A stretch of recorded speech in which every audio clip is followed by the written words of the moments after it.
There are many possible limitations for achieving a deep squat or even just a below parallel squat. But today we're going to focus on the hip internal rotation that's required for a squat. If you're watching this video, this is probably not the first time you've heard that hip rotation affects the way you squat, but what does that actually mean?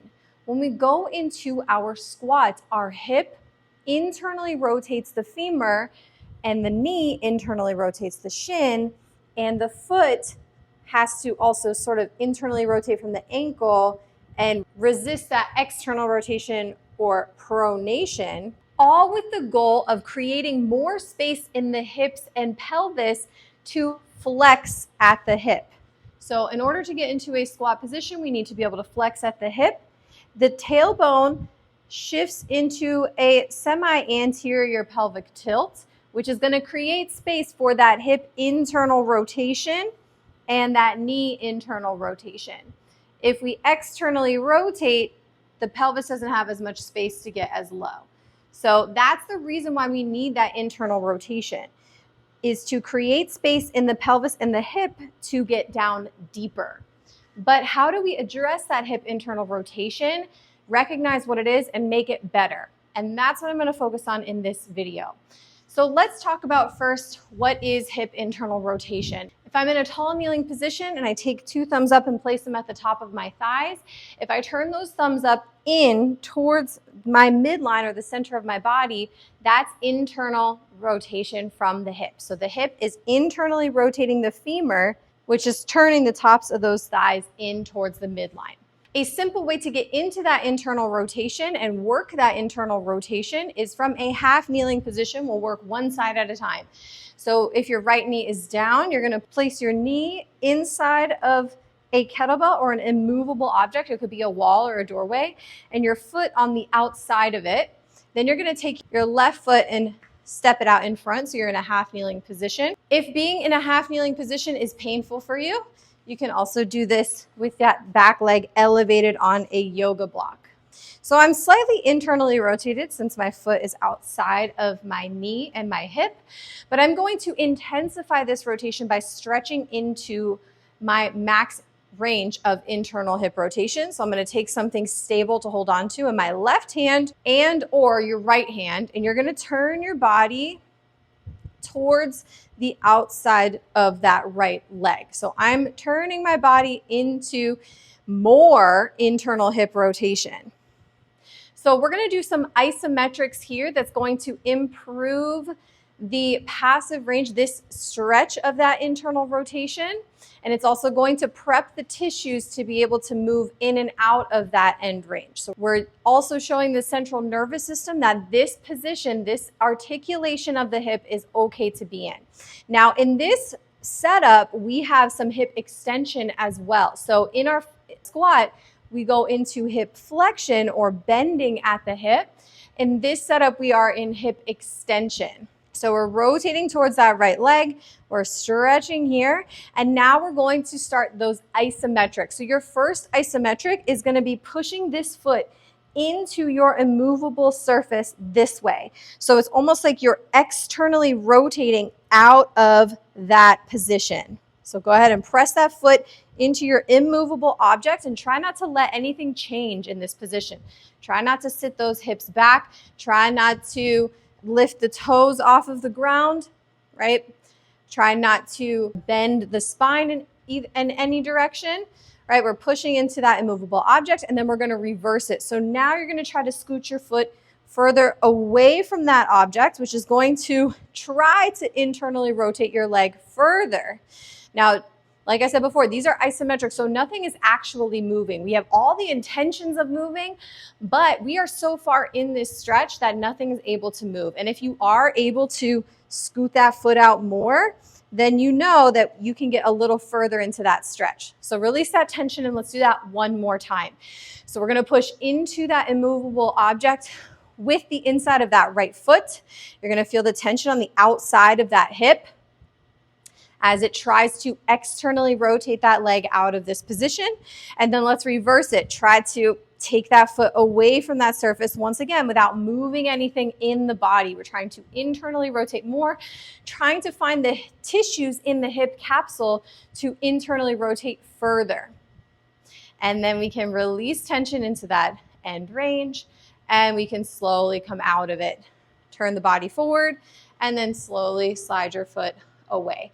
So we're gonna get into the left leg, that left hip internal rotation, before we move into our next movement. So I'm gonna get set up here. Set up your foot on the outside of your immovable object. Step that right leg in front. Make sure that the left knee is inside of that kettlebell as well. Step that right leg in front. We're gonna grab onto something stable with the left and or right hand. Then you're gonna turn your body towards that left leg, which is gonna pull you further into internal hip rotation. So at this part, we are trying to release tension in the hip and the body to relax the nervous system and trick it to relax the nervous system to hopefully get further into this stretch.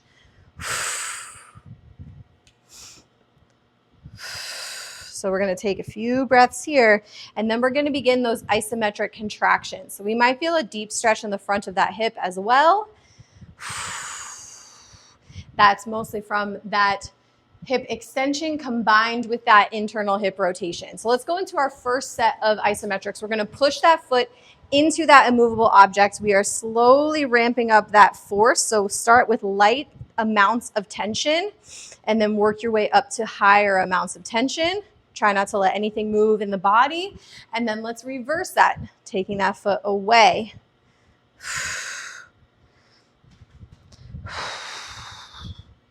And then release that tension, take a deep breath, and then let's do that again. Push that foot into that immovable object.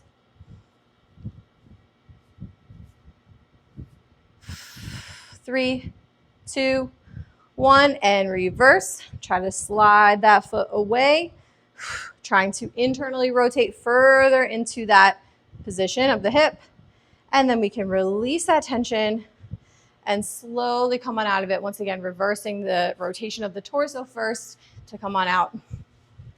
So now that we've found that internal rotation of the hips, let's combine that with some hip flexion, which mimics more of our squat pattern. So you're gonna take your immovable objects again, but this time you're gonna need 2, so you could also do this against a wall. So we're gonna place the feet against those immovable objects. We're gonna start in some internal rotation.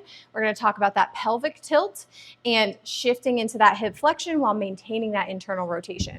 So you could squeeze a yoga block between the thighs here and set those feet up wider than the knees, but you don't need to. All right, so we're on our hands and knees. Feet are outside of the knees. Doesn't have to be a major end range degree of that hip internal rotation, but you do want the toes tucked under and try not to let the ankles turn out to the side. Try to bend that big toe as much as possible so that the toes, and especially the middle toe, are facing straight ahead. Let's go a little wider with those hands to stabilize that spine a little bit, and the fingers are going to face out. So from here, we are internally rotated. I want you to try to squeeze the floor between those 2 knees. So we're going to activate that internal rotation by trying to squeeze the floor. And at the same time, I want you to go into an anterior pelvic tilt. I want you to tilt the tailbone up towards the ceiling just slightly. Maintain the pelvic tilt and the squeeze of those thighs as you shift back.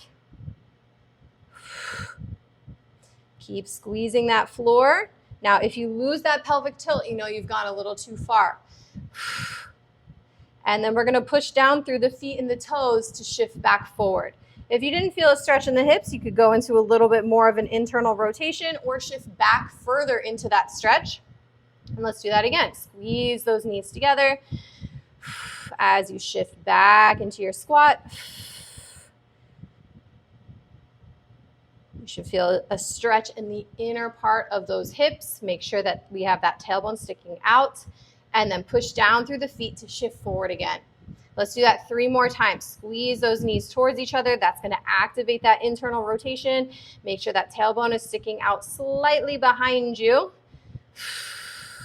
We're creating space with that internal rotation so that the pelvis can tilt forward and we can find a deeper squat position. Push into those feet to shift forward, and let's do that one more time. Squeeze those knees together as we shift back, activating that internal rotation.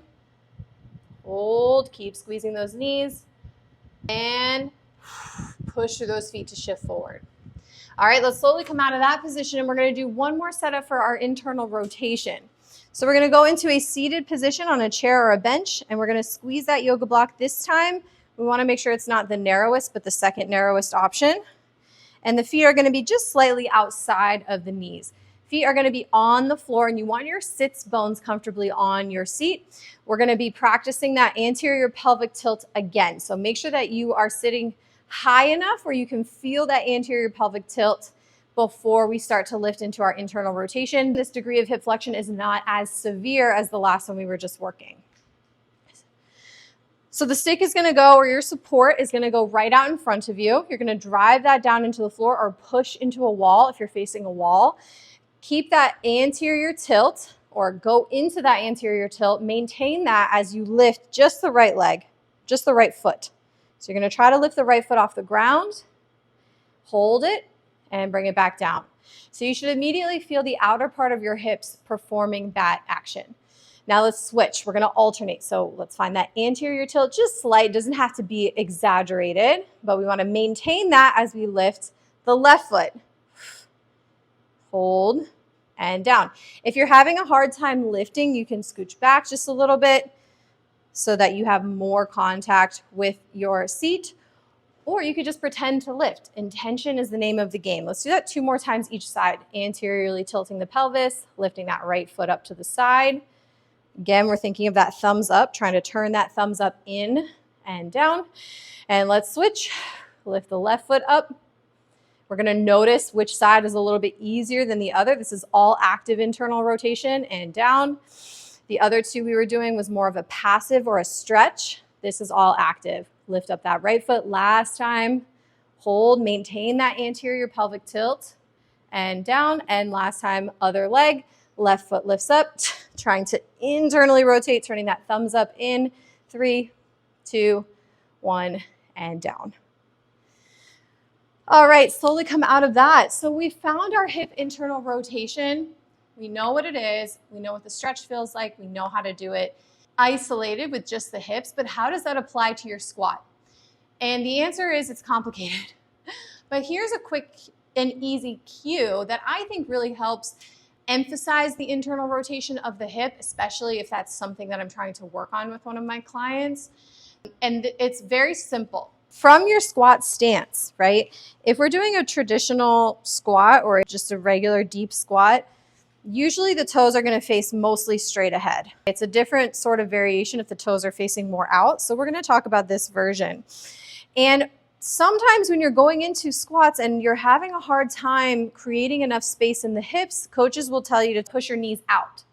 What that can actually do is externally rotate from the hips, which can limit that squat, right? We know that by internally rotating the femurs, we actually are creating more space in the hips and the pelvis for a deeper squat. So instead of telling clients to push their knees out, I like to tell them to bow and push their mid-thighs out. So if my hands were here in the middle of their thighs on the outside, and you're pushing just that part out, you're trying to keep those knees facing wherever the toes are facing. But the bow is happening at the middle of the thigh. That's going to prompt more of an internal rotation of the femurs from the hips in that squat, right? So the difference looks like this. If I'm cueing to push the knees out, I'm going like this into my squat. This is, pretty much where my hips say we're done, versus pushing into the mid-thigh, bowing this mid-thigh out, but keeping the knees pointed straight ahead. It's going to make the anterior pelvic tilt easier. It's going to make that internal rotation of the femurs happen more, and I'm able to get deeper into that squat. Okay. It also helps to keep those arches lifted and helps to feel that internal rotation from the knees as well, because we also need this internal rotation of the shins to get down into that deep squat so that this doesn't happen, right? So just go ahead and try that in your practice. Think about pushing out into the mid part of your thigh. Think about bowing those thighs as you go down and come back up. I hope you learned something today about your hip internal rotation and how that can apply to your squats and why we look out for that in squats as trainers. If you have any questions about these movements, drop them in the comments below. If you found this helpful, please like, share, and subscribe, and I'll see you next time.